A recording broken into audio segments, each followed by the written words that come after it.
Some boamia, Mommy, and Yamadi or Hansan Moko. But Apostle Kwadwo Sarfo nyame de ne ma o man but ya tell sa am ya hwesa me ne papa no ko nimdia no wo nyina o de ko. Our friends in the NDC, they branded their party to make it attractive to students. The NPP people listen well and stop sleeping.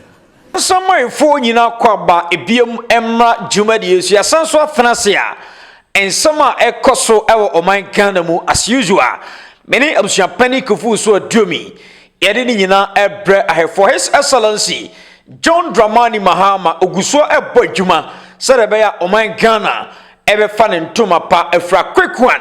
ebebo romampani asoye na ehede efi ho eba NPP amonyekuo no nso enkomo bebre erefi ho eba enkomo didie bebre ena akoso ewo NPP Afenyo Markin din sebia tudwa ene wachi no ensem bebre erefrache eba baransa na ibe ransem no no ense abetodwa se Apostle Kwadwo Sarfo dodo na friend kantanka odaya wansore no kwasem se ensem no betodwa sa no ubepiem ewo oman Ghana mu a abusuan ba bia tadi quick one iye ni hu nkomo kakra bi na afi no iye nhadwumadie na se. Okay, mamentia ya herfo nyina one of the defa Asia ye big blow the more mine. Oh. And we one of the empanyimfo eba o mai mu a o mine amomodin na mfaso e wono ho no ye ntimi anta aponi very very very sad. Oh. So already since 1994 o establish Kantanka automobile. Now o shase se or the locally eniema wo ye ni ankasa ye Ghana ha ekekambom be a year engine, what be ye car, what be ye TV. Your boy and some net TV, so your boy and some net TV volume. Make I the last time another uncle who for the cabia or your ya or koyana or copahontma. Na car no casa, nanado cotton was a crown for Yamu. Now a better talk of the town, ever hanum. And near men, Uncle Pon di Bria Papanimu, and more the bassa seasonal. So I was a brunia, Kiason so. Who can send me? O say yan shouldn't me utilize papa. Ya, yan wunyansa, a one in your ma or yenuma as on mine. Oh, Amian tapubi, Amian fan baby and fenina. Mind you, according to history, no, your son say ye car, or real yan instance about Kunanim Nekonachi. And kakra sa no de dani mu na afede ye ekọ animu enti wo bekọ Korean history na do share TV ase do share air condition ase do ye we ase no na they were all having challenges until say consistency and yema ko ye de ma wo mu and they got the needed help from their various countries and can smart TV mu phone mu makas mu common eluplay me some say common eluplay and kemu. Because the woman had the backing of their nation until ekosro. But Apostle Kwadwo Sarfo nyame de ne ma o man. Se sane man kan so ye nye de e wa bibi mem hanom. Enye ba bia se Ghana ye West African nation. E wo senke tapo. Na ye hu. So maybe them say why should we even bother ourselves? Now a man spending a lot of money, huge amount of money. Near the ko broche ko crackers. Near the presidency. Send ye be am panyin tu kwan ya. Well, freeway, state way, co state way, obey you. Ministries, teachers, nurses, doctors, abra ye wo obi wa ha no mo a or manufacture. Nanka de wo say ye say, a Bible modern was support no. Ediska. Enti ene is a ministries ni here ka. I was a Apostle Kwadwo Sarfo na manufacture. Enti anka baby bia wo Ghana han ma ye yusu no. Na was sanke free Apostle Kwadwo Sarfo ne ka sa oye. But yenya banya wo mutimi call out and then another dan kwagu for the baba was me de was wages wan hwan every Netherlands aba ayi mampanyi John Dramani baba ono so me di we aba at the same car Toyota eba ebe manufacturing bi abra ye wo obi o ye Ghanaian a wote ya so say enima ba ku me enu bi na efri say aka ana nipa no ebi e ma ni product a oye no entimi ye hu say emwaye ne a why shouldn't we waste our resources we kran waste ni emfa support no na the kind of nimdie kakra wo so nya no yemfa mo ano no mfa nye but ya tell sa at age 77 watena o saa me ahwe saa me ne papa no kɔ nimdia no wo nyina o de kɔ even though ne man bi wɔ ne nkyɛn but wonya no te sɛ de Apostle Kwadwo Sarfo na wo o kra ne Nyankopɔn na ne masara adwo Sarfo no mu ni hɔ bɛma ne frɛ ne Sarfo no ni hɔ ɔno no kra ne Nyankopɔn no baaye ɛna onim sɛ de osiye papa itimi ye we decide a ye de gu aduane so a wodi gu ana wo tie di ɛnyɛ ɔhwe locally ye hama and what yes I we decide no e dey na nka was aban ye and ye cry a lot of we decide from China ye there a huge amount of money and ye dey shemu ne dey cry e dey na was o man ye abre wo bi wan ma otumi di hama keke e dey fra no dey we decide e dey na was say ye see factory no na ye dey ama no na ya support no I employ the youth no but ye ready this man etimi a natural lake a forest ada honomo eni adwen ne bantim e ban se no timi kan ne mesi ani sa these are the some of the questions are yem politicians na wo se bisa ne aginim de free papa no na the kind of support was ye de man ye de support no na wo establishing the campaign no na kakraka ma pa we timi dua bayire no otu agi se wo gina mu na ye se kofie na wo bo de se de ho besi abo atwa ho de ahia no a kind of nim dia onu de free ne so de ba ya ma che de egu awodo hwe se de no osi ya ne nsore ma no said you otuan sorry maka enuane free and ode ma wo mo no mo ye adwuma bebre kwa yatena se ahwehwa aban ko from 1994 American Rollins ba wanyanya nsasem bia anka amfa ho ayi kofo bai wanyanya nsasem bia anka amfa ho atames bai no reasonable ayi sansona John Dramani Mahama first John Dramani Mahama second Nana Danko Akufo-Addo aba eko yentimi utilize this kind of gift a wo free so de bai amene woko the better ye can say no anya Apostle Kwadwo Sarfo nko a ye benye nipa ba kumienu bi omo adoma chede di kura wo mo but oman ne yempe because sometimes you can't blame the nation addo Sarfo na nkasa mpran ne ehu so otene papa kam ne man of Sarfo ba kokko ba ku bi no mpran ne ehu so ono so tene papa kam enti onu ana de na oye ne nabusuafo kura they don't support him e better no minor support and o man so anka betimi aboa na youth unemployment adoso wo mamu no because of san niema wo ye ntino ya tapu bi ye dey create employment ye amma mabura nya bie aye no ya nhwe na no wante se obi be kan se o emre bi atwam okoto papa ne ka ne bi okoto wie ye no omo se age so de ko ai poto sa koye duties no se what ka na adana ka ya no man kan na mu amabeto mesane kop duties akwa ye ho duties bebre ti se de afa na me yi ka no ana papa ne so oja ka ne to enti edru time bi nam se omo ye hu se enamenu nti amanfo ma meto ka no enti okwa omo sheda fa kwan bia so na ja omo aka ni nyina bom enti e bia se ka no na nkoton no 800 million no why no 1 billion se da be ya se ma meye we ni nyina ya ban no na ye yesawo ya me da se so dia besi wo because I want nka na mbesha ase dia free say Apostle Kwadwo Sarfo betra no aye locally manufactured car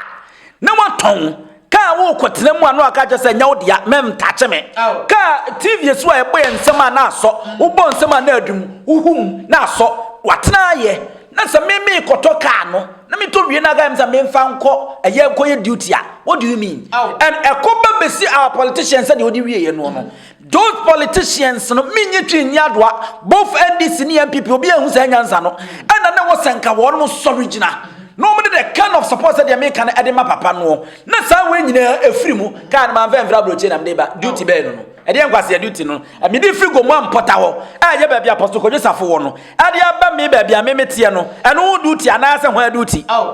tax dey fine e bia se me ntua to kakra bia eye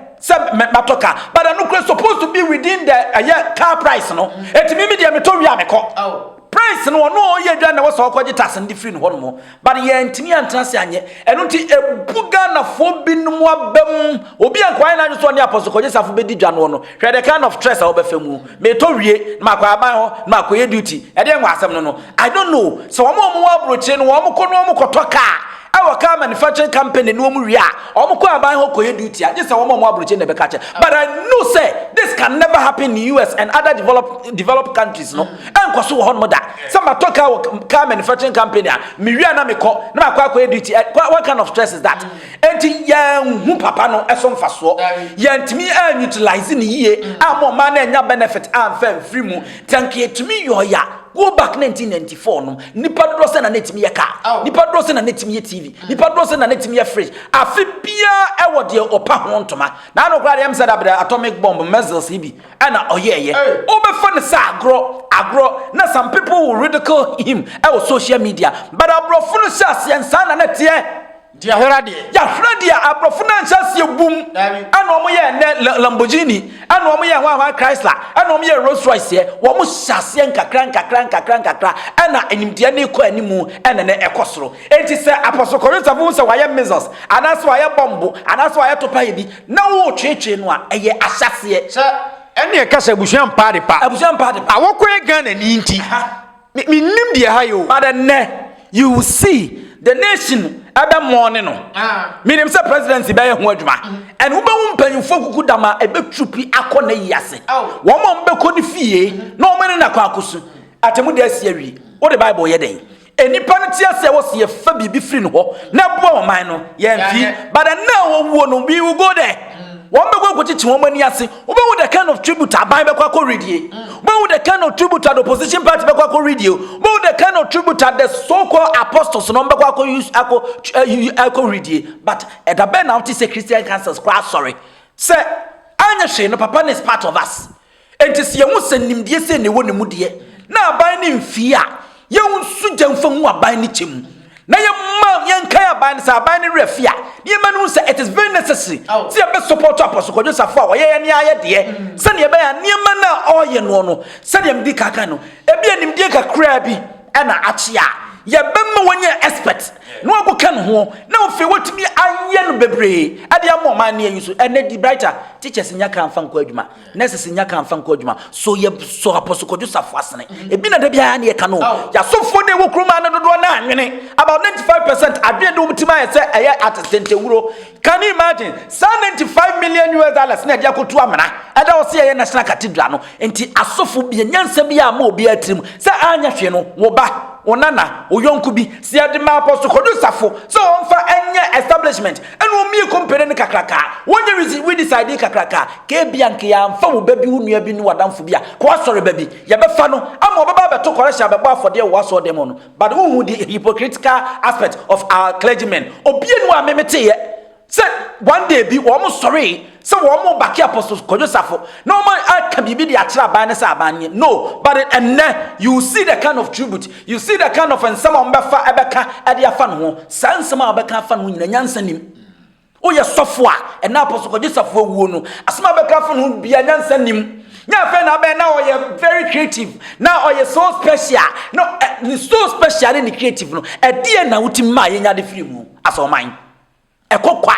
obi otumi aye natural league wotumi aye no forest e de muade agumu wotumi ye ka eye TV bibia no Apostle Kwadwo Sarfo wontumi nya bi e wo kroma no ama ma ehunu bibia wode nsaso mu nso a eyeye ye ntumi ene okọ areho nyankopon fa ne kra nsie na metufo say going forward no say nyankopon dum obi achede a enye oba no enye onua no enye odamfo bi no onka political party ho but say ebebo wo man na let's help the person na yem pagya no mfa nko say ne be ebebo wo man ni because enkoye da eneta ese bi enom ewo honom enti nyame mfa papa ne kra ensie na wabre abaya adwuma abre na onkonko gina home 77 die areho because of nimdia ne kura but nya areho wadi ne nkyina wie bebia wawo ma ne madru otimi ahwe ne ma saradwa safonom kantankanom ene nananom kura bebia wo modru enti in fact we live a life na eye life obia rehye se obetimi live bi ansa na obekonsider ene se woko Apostle Kwadwo Sarfo no ma bebia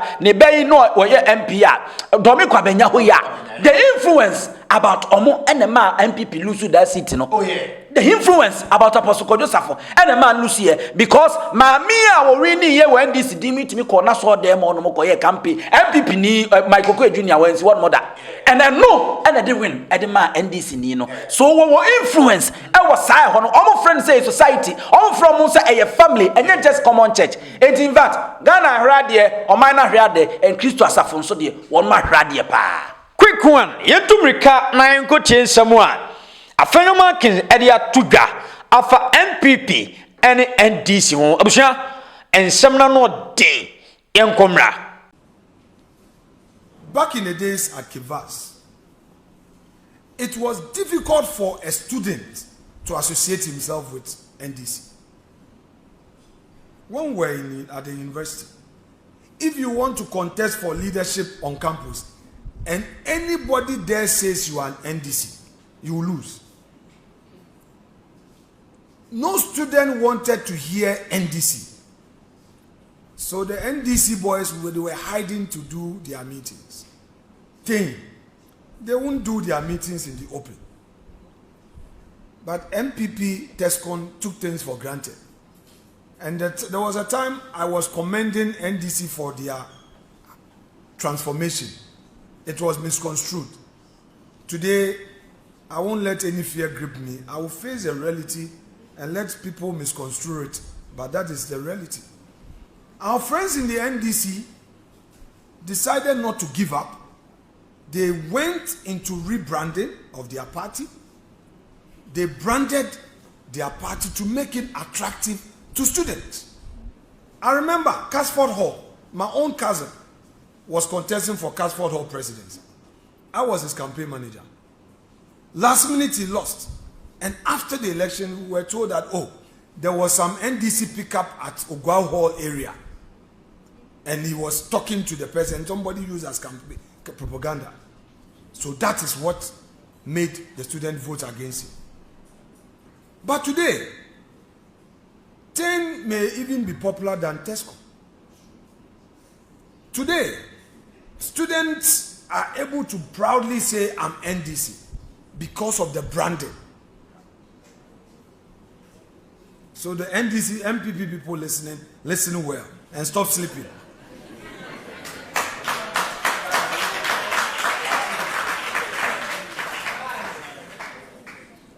When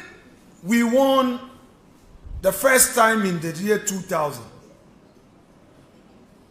we were so happy. The NDC was devastated. They even feared to go to the radio stations. But within 2 years, they brought themselves together.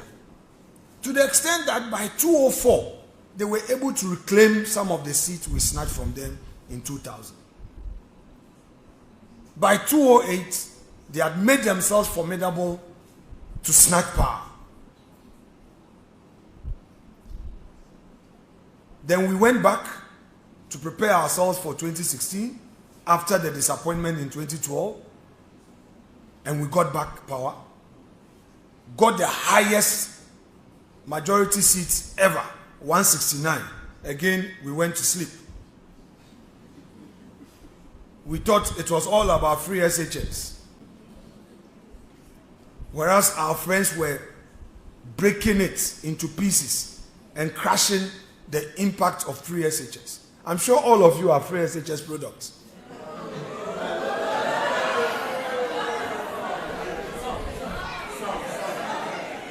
Majority of you are.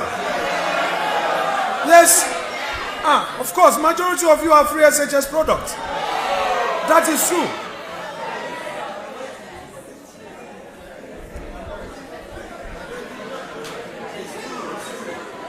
Hello. Lend me your ears. We are having a good conversation. And when we had a 169, again we went to sleep. And our friends rebranded. In fact, some people even thought it was over for JM. He's lost by over 1 million. But in politics, branding, packaging is everything. Of course. So if you are aspiring to be a political strategist take this for me. Branding, packaging is everything. So within 8 years, our friends could come and create a deficit of 2.1 million for us.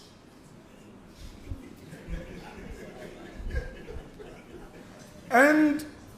even our mighty 88,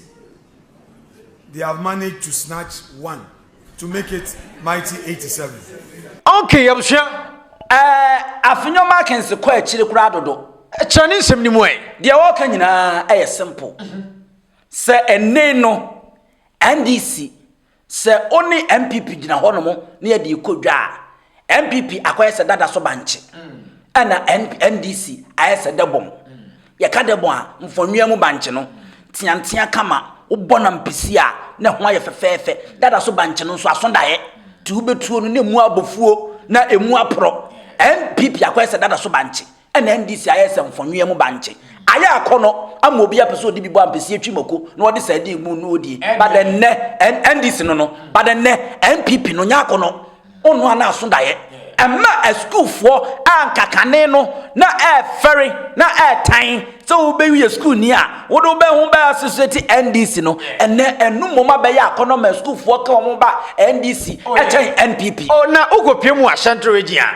enkane no untimi hye NDC atare kwa nam krom no krepa but enne no krepa osi mre bi wo kan but ebi no gina no si bone enso na de wode akoduro be sa aka se de NPP na isa tentenhuro ana NDC isa sika kokko ana chese amma mabunu na nije di brata wo kwa akire dodo oso wono ne penso e kwa akire NDC be attractive na nje yo NDC ebe attractive enne obi atimi yi na nimu semi NDC ni mabunu sade wo ka santemam wo abode duku no a chen t-shirt no odidi dwa awa santemam dabe o fer ye nto wade mpo how dare you who ko se pa for crash okra ye mfra omo ne amomo dwuma but ne e doma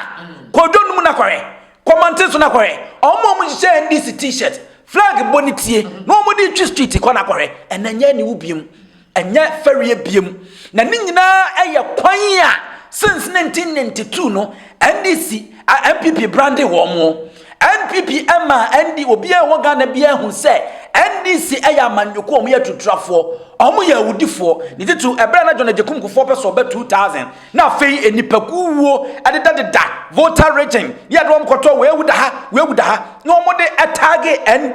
NDC no ema NDC ne be unattractive abaye wudifo party flight challenge John Rollins no omo way back ni good tat ni soldier mamuo no mu no no omo ko fa no omo de aba na afi wo mo ni titro sentimentam wo mo bedi nsemmone a wo mo animra so a soldier aban boro wo mo etwa wo mo asema na omo de nyina de ba satem no na social media ni wo satem no na radio stations na GBC nko a satem no na TV station na GTV nko a but nei enyini metraba TV traba private stations nko adoro se ne wa radio stations nko adoro se ne wa and social media no say na smartphone na ni wo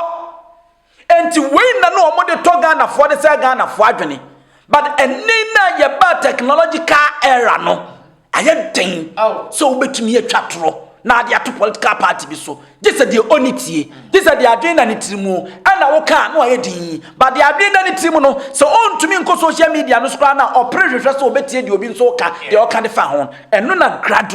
gradually ama NPP amanyoko no abese hu ha ena John Ajekumkufo kan no de Akufo kan no abi na Afenyo Markin sika no na ayese solve the mass no 5s na abekọ no adane ne kakra wan wi abeka say enye the same question but the same question John Ajekumkufo ka che NPP say ena illiterate nani ate eti wo munya sa atro politics no ebi na Afenyo Markin sika no simple enti mimi kura no way back SHS na no ye no the brighter government class and ye wono no na e very difficult say name metnase na me woni pa bia Eric ya NDC Eric Jane was my senior I was SHS me school father but so Eric Jane di mina no di wo school mo ya frega bi Redwan Osman Karim Dini na owo GH1 Some of the NDC guys bia womu free OT1 man name hu womu so womu ye politics sky one of them womu ye NDC politics na me chance na me say hey they were people womu see ka politics womu ka bi womu see ka NDC womu ka bi womu see ka NPP na womu ka bi but maybe they be free loud na nya ne da bia me kasa kyerema adwen wo no ma ye din enti afie school na me hu se womu yi womu na me say hey sound crofui na ye hu na ye slow of very because me go be sa rough enye Ashanti Regional Youth Organizer you other rough you or rough for say no chairman government typical NPP ni oba classa me ni timi tigina certain free education and a friend say John Evans Atames the quality education ya be argument no obia be din wo class sa no mo hwe mi nu he is an MPP member and ne wo guso ye ni ye pa odi Dr. Mahmoud Bawumia enti da bia oba class na class aye de pa ma fe class pa but some of those guys no ma ye din cause osro so okoyi nanim say oye NDC ni okoyi nanim say oye MPP ni ana okoka no kura wase onimu ara na ni teacher na fan timuka ara na obi won nchen na damfo no guy wo ye NDC ni guy wo ye we tie ni obeye din and those people no e feel proud so mbeba out no ma ba be chere political party Afenyo Markin be kasa on na bie funu na niam ye nyina ye hwe bie e de na ama na ba ne sa de ama na ba sa ani afutu a wo mantie de ama na ba sa ani na nado dan ko Akuffo ado just 8 years ya and this be attractive partner go back just within last 8 years ya and the partner be attractive pa I'm telling you just within last 8 years ya because omunya vibrant communicators sameja mfinom anu omu suja so esansuo di gu NPP ja ya atra wo mo de baso omunya communicators omunim how to communicate and you can never do away with doubt samejemfi about communication skills the real no sini NPP for tenase TV stations so radio stations so eba bansam digesting some no ama other Ghanaian na no on TV bia se beti ase yi afa some of us central for you, both printing, both TV and radio stations here. Some of us now,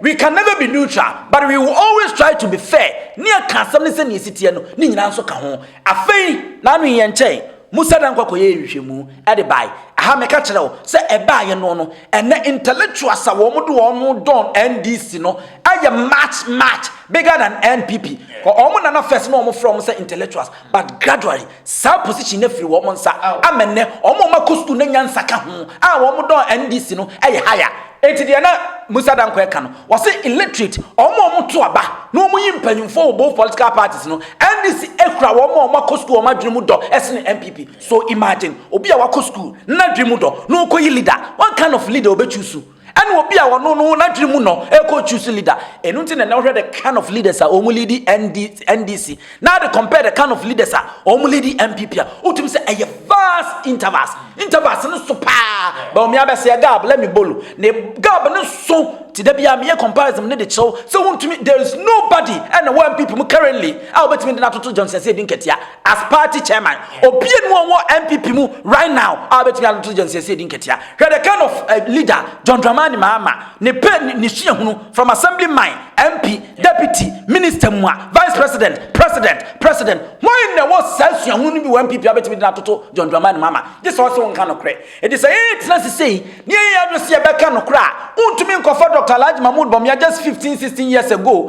Free Bank of Ghana kasakra onim said yesi communicate and fan meto to John Dramani Mahama even another Kwadwo Sarfo no kwa no politics more than 40 years no can you compare him to John Dramani Mahama when it comes to communication never you can't enti enu nyina ka ho and nei ama MPP ukọ a whole central regional professor na ejum tani enti compare so ko professor and ejum tani was central region now ko central region wuntumi and ejum tani de ma NDC now ko bro regional eya abronye and ejum tani e ma NPP e be dey na party na ya attractive can imagine so professor abegina ho na on electricity kasa na abronya abegina no electricity kasa why dey na obeti enti wenu nyina ka ho tina da bia ye transia na ye 2 MPP fofo so o mfa ne matra cause kabi ba menka bi ne hia wo mo pa enti wo mo nkoto ba o mo nyenya nsafo wo mo dwene mu do no mo nim de mfa ni MPP partner na amana ya attractive afa you can do away about branding She said the NDC brand woman. She woman yum. She woman t-shirt. I'm telling you, she woman organize the programmer. Top notch.